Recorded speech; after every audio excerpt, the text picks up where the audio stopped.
Baiklah, kali ini kita akan membahas mengenai kepemimpinan sekolah efektif. Yang pertama, konsep kepemimpinan. Kepemimpinan berasal dari kata dasar pimpin yang berarti bimbing atau tuntun. Dari kata pimpin, lahirlah kata kerja memimpin yang artinya memimpin atau menuntun dan benda. Pemimpin yaitu orang yang berfungsi memimpin atau membimbing atau menuntun. Selanjutnya, faktor yang mempengaruhi perilaku kepemimpinan. Menurut Asmendo 2012, perilaku seorang pemimpin dalam melaksanakan tugas dipengaruhi oleh beberapa faktor. Satu itu faktor internal, merupakan faktor yang berasal dari dalam diri pemimpin itu sendiri. Yang kedua, faktor yang berasal dari kelompok yang dipimpin. Keadaan kelompok seperti pematangan, kekompakan, latar belakang pendidikan, pengalaman, latar belakang sosial budaya. Yang ketiga, faktor lembaga yang dipimpin seperti jenis dan tujuan sekolah, kurikulum. Keempat, faktor-faktor legal. Seorang pemimpin pendidikan akan menghadap dengan peraturan-peraturan formal dari instansi struktur di atasnya dan akan mempengaruhi perilakunya, misalnya peraturan perundang-undangan dan kebijakan lainnya. 5. Faktor lingkungan sosial merupakan keadaan masyarakat sekitarnya, misalnya ekonomi, pandangan masyarakat, pendidikan masyarakat, dan yang keenam itu faktor perubahan dan pembaharuan dalam teori di bidang pembaharuan atau bidang pendidikan seperti perubahan kurikulum, kemajuan iptek, kemudian ada teori kepemimpinan. Teori-teori menurut Said 2010. Teori orang terkemuka. Kelompok teori ini disusun berdasarkan cara induktif dengan mempelajari sifat-sifat yang menonjol dari pemimpin atas keberhasilan tugas yang dijalankan, terutama kemampuan dalam memimpin. 2. Teori lingkungan. Dalam teori ini dikatakan bahwa munculnya pemimpin itu merupakan hasil dari sebuah proses waktu, tempat, dan situasi atau kondisi. 3. Teori pribadi. Teori ini merupakan kombinasi dari kedua teori dasar. 4. Teori interaksi dan harapan. Teori ini mengusung 3 variabel yaitu aktivitas, interaksi, dan sentimen atau harapan. 5. Teori humanistik. Teori ini melihat manusia adalah motivat organisme yang memiliki struktur dan sistem kontrol tertentu. Kemudian, syarat dan prinsip kepemimpinan pendidikan. Asmendo 2012 mengungkapkan syarat dan proses seorang pemimpin pendidikan adalah 1. Seorang pemimpin harus memiliki kepribadian yang terpuji, antara lain periang, ramah, bersemangat, pemberani, murah hati, sopan, percaya diri, dan memiliki kepekaan sosial yang tinggi. 2. Paham dan menguasai tujuan yang hendak dicapai dan mampu mengomunikasikan kepada bawahan dan stakeholders. 3.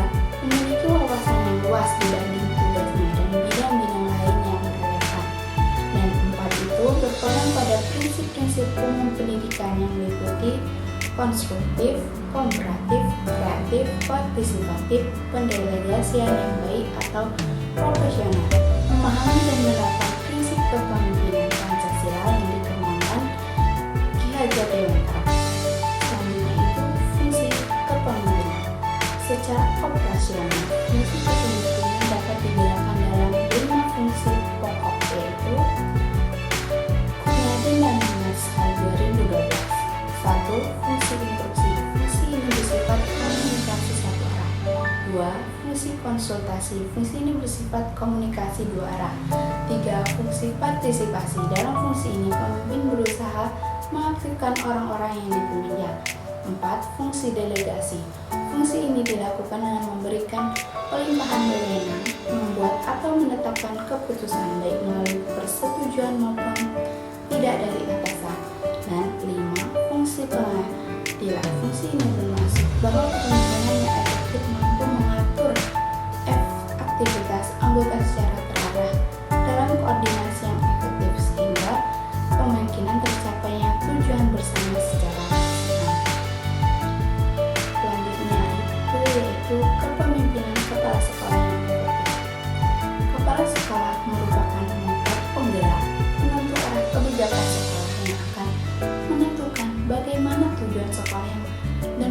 pendidikan pada umumnya direalisasikan. Menurut Blake dan Norton 1964, dalam memimpin sebuah organisasi diperlukan beberapa elemen yang dapat mengatakan sebuah kepemimpinan yang efektif, yaitu satu, inisiatif. Pemimpin harus tanggap dengan keadaan dan kondisi organisasi yang dipimpinnya, serta memiliki daya inisiatif yang tinggi sehingga ia mengetahui kapan ia harus memutuskan untuk melakukan suatu kebijakan atau kapan ia harus meninggalkannya, berkenaan dengan kesinambungan organisasi ke depannya. 2. Inquiry. Dalam memimpin, maka seorang pemimpin harus memiliki informasi yang komprehensif tentang hal yang menjadi tanggung jawabnya. 3. Advokasi. Dukungan sangat dibutuhkan dalam kepemimpinan. 4. Konflik solving. Pemimpin selain memiliki inisiatif dan kreatif juga dituntut harus memiliki kemampuan untuk memecahkan masalah dalam organisasi, baik masalah tersebut bersifat internal maupun eksternal. 5. Itu decision making. Seorang pemimpin dalam menjalankan roda kepemimpinannya dituntut harus memiliki kemampuan dalam memutuskan sesuatu yang baik bagi jalannya organisasi dan kepemimpinan yang terjadi. Tanggung jawabnya. 6. Critically. Jiwa kritis ini menuntut kejelian pemimpin dalam memimpin sebuah organisasi. Kemudian itu ada kunci sukses kepemimpinan. Nah, apa sih? Sedangkan menurut Mulyasa 2013 ada 10 kunci sukses kepemimpinan. Kalau sekolah yaitu mencakup 1. Visi dan misi yang utuh. 2.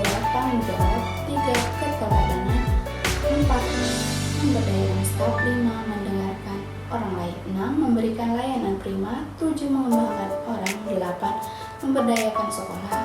9. Fokus pada peserta didik. 10. Manajemen yang mengutamakan praktik. Nah, yang terakhir nih, gaya kepemimpinan. Menurut Asmendri 2012 ada 4 gaya kepemimpinan, yaitu 1.